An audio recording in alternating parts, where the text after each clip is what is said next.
não achar que o ensino, a prática, os contextos devem ser feitos em total liberdade, em que a autoexpressão já é uma forma de prestação artística por parte do aluno, mas também não deve estar excessivamente preocupado com regras e com estruturas e com autoridade. Talvez o equilíbrio entre liberdade e autoridade na zona artística ou no ensino das artes seja dos balanços, dos equilíbrios mais difíceis de fazer, e por isso mesmo o papel do professor é extremamente complexo e seguramente extremamente importante. Quando nós começamos a desenvolver a nossa experiência, é isto que nós observamos, são estas as relações que nós temos no terreno, quando trabalhamos no primeiro ciclo.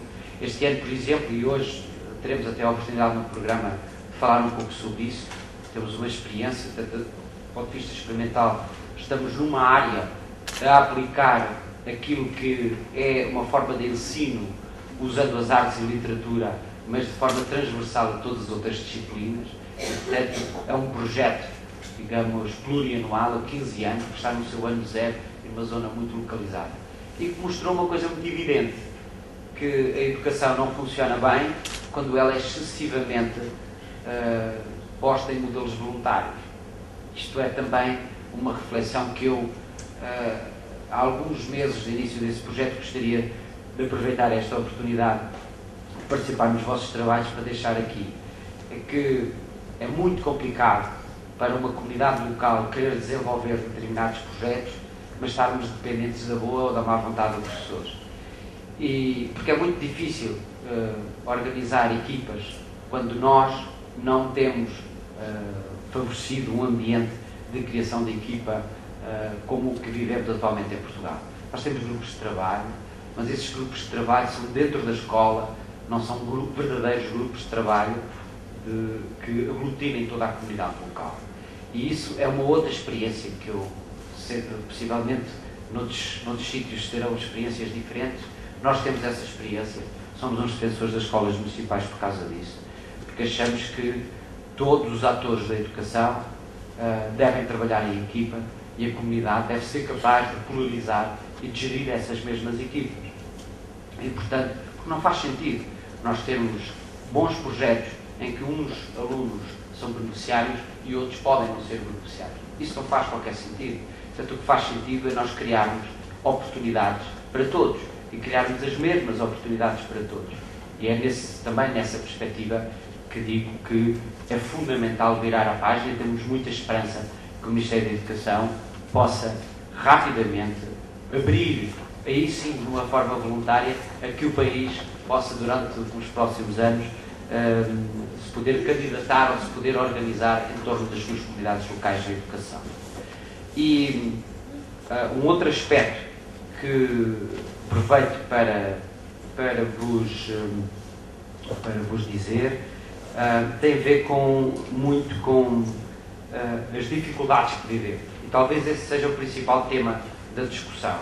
Portanto, não somos obviamente especialistas, mas vamos tendo a nossa leitura dos acontecimentos, do que é preciso para que uma escola funcione bem, do ponto de vista dos recursos humanos, do staff disponível,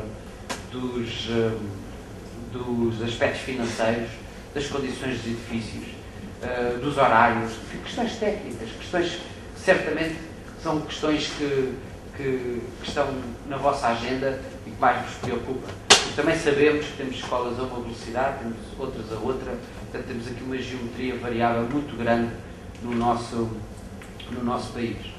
Eu tive a oportunidade de ser convidado aqui há uns tempos por uma equipa dirigida pelo professor Roberto Carneiro para discutir uma coisa chamada os recursos educativos digitais e que se encaixa nesta problemática de levar, digamos, mais criatividade às escolas.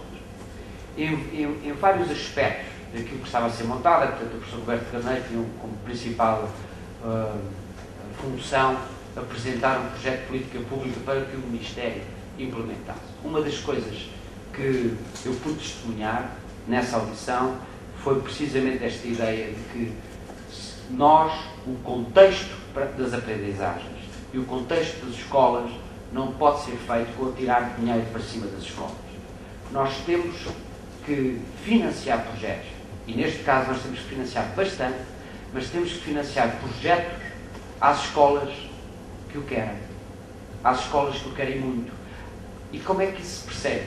Percebe-se através das escolas que organizam projetos, que têm pessoas motivadas e que vão à luta, e que se candidatam e que vão à luta. E, portanto, esta coisa do fazer rácios e atirar computadores, livros, pincéis, nós não podemos correr o risco de ter, neste país, recursos encaixotados ou por desencaixotar dentro das nossas escolas. E, portanto, espero que no futuro haja muita atenção para os apoios à sala de aula, para os apoios às escolas, no desenvolvimento das artes e noutras áreas.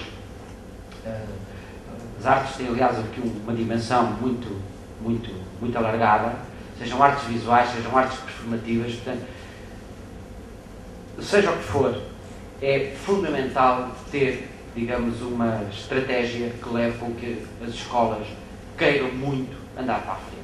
E eu tenho, obviamente, uma esperança enorme, não tanto nos ministérios, mas acima de tudo nas escolas e nas pessoas que estão nas escolas. Sejam professores, sejam coordenadores de equipas, sejam gestores da própria escola. Tenho imensa esperança e espero também, é um bocadinho a esperança que temos no futuro do país. Para isto poder ser um bocadinho diferente, passa muito por aquilo que nós conseguimos mudar precisamente nestes territórios educativos, onde nós podemos fazer tudo. E, portanto, eu desejo-vos boas sessões de trabalho, espero que gostem de estar cá, sinceramente, e que, acima de tudo, discutam muito, sejam muito criativos e, enfim, e que gostem tanto que possam cá voltar. Muito obrigado.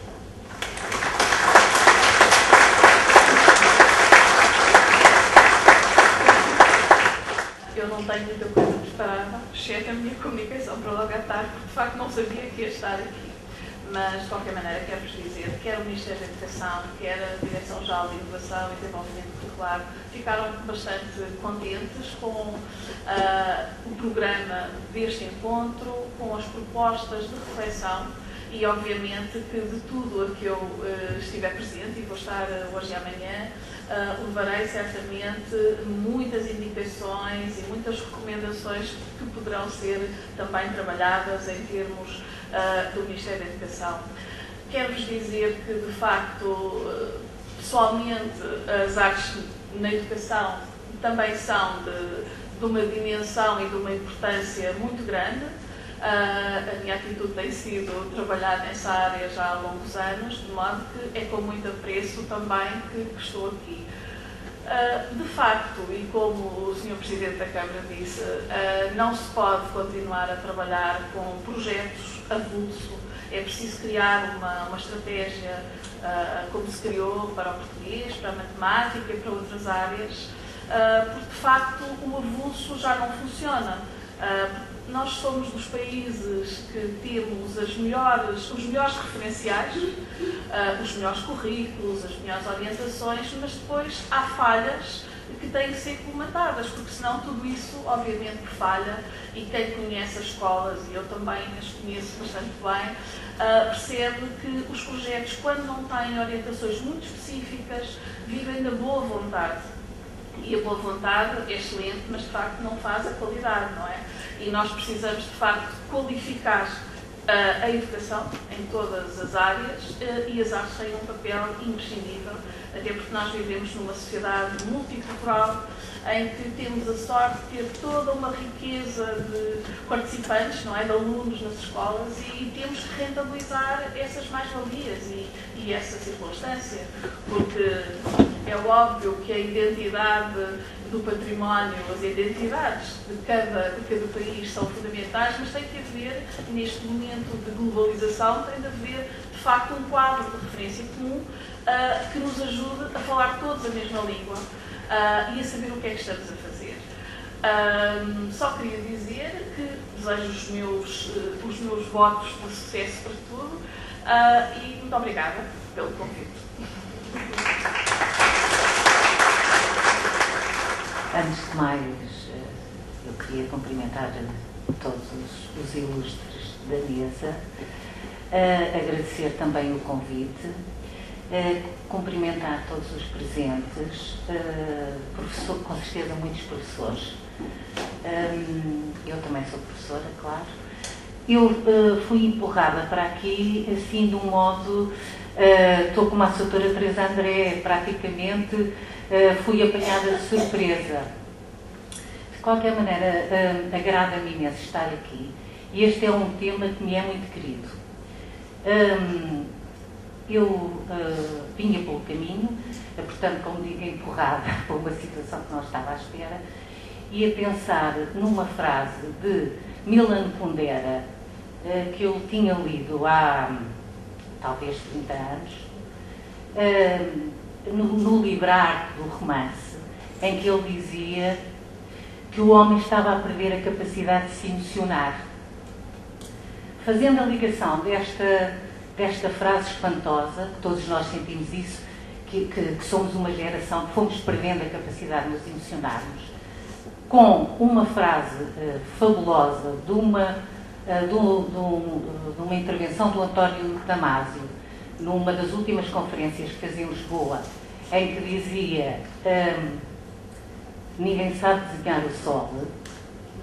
Eu acho que este espaço de tempo em que perdemos a capacidade de emocionar e já ninguém sabe desenhar o sol, nos consciencializa de facto do que tem sido ao longo de gerações a educação, ou seja, o que a educação não nos tem proporcionado. Nós somos hoje uma geração que tivemos dificuldade de olhar para a educação.